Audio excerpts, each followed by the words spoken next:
For the first time in over 80 years, New York City is in the process of substantially expanding its subway system.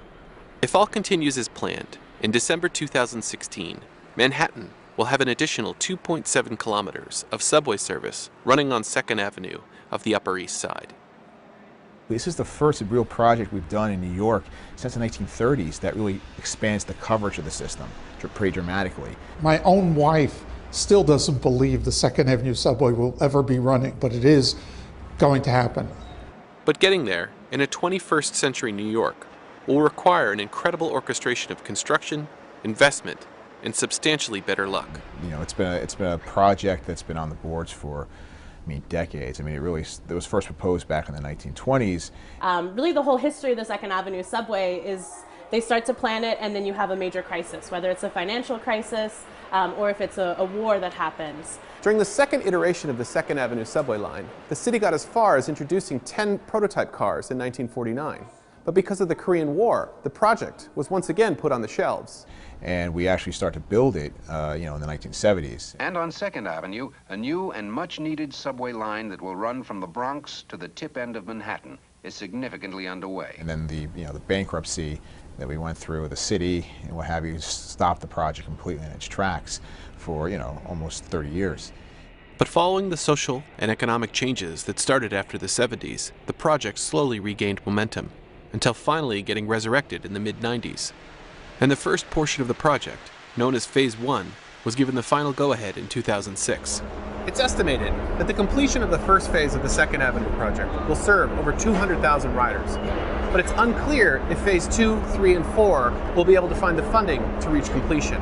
While Phase 2 will be able to incorporate the work that was started in the 70s, if the history of this project is any indication, the longer you wait, the more expensive the project will be.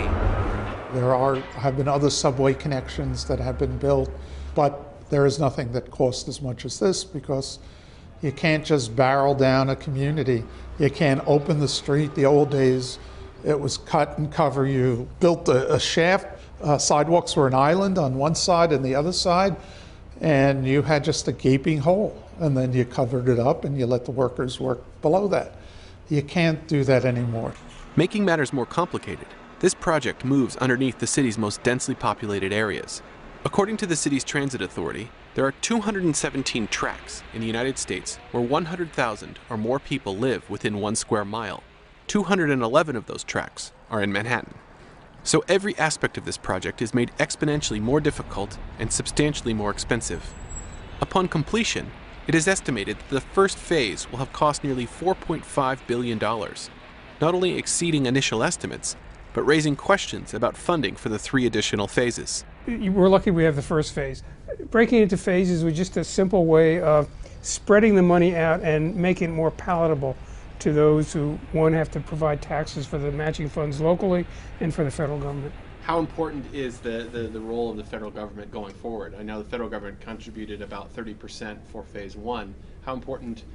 I think that is extremely important, that that seed money, although it's only 30%, gives one the boost and impetus to move forward and do other things.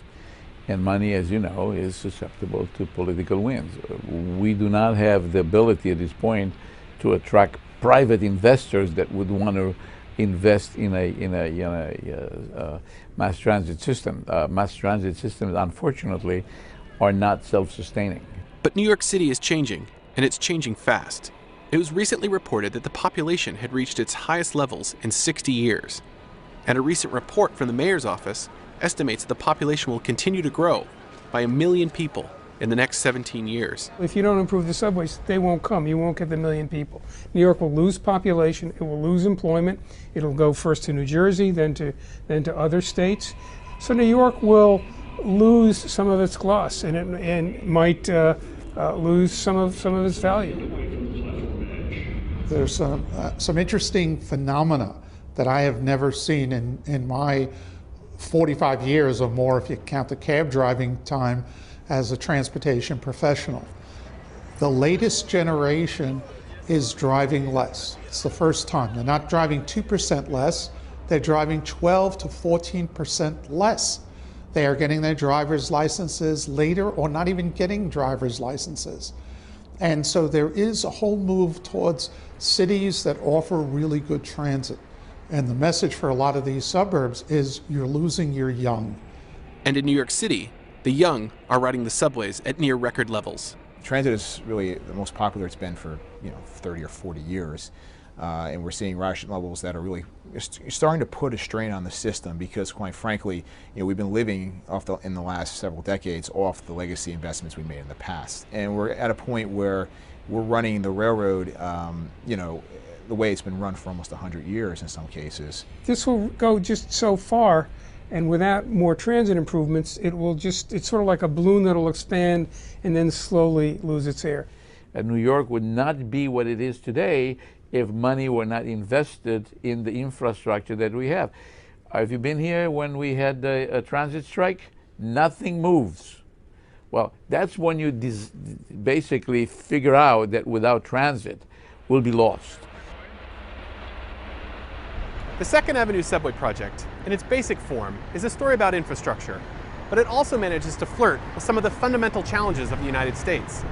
While there is a consensus that the country will need to make serious investments in order to move forward, there's either an inability or an unwillingness amongst politicians and the populace to accept the reality of what that improvement will require. And so this time, it might not be a war or an economic collapse that ultimately halts the progress of the Second Avenue subway, but a political climate that doesn't appear to be changing anytime soon. But the question is, how long the city and its expanded population can continue to operate within this gridlock? Christopher Booker, Financial Times, New York City.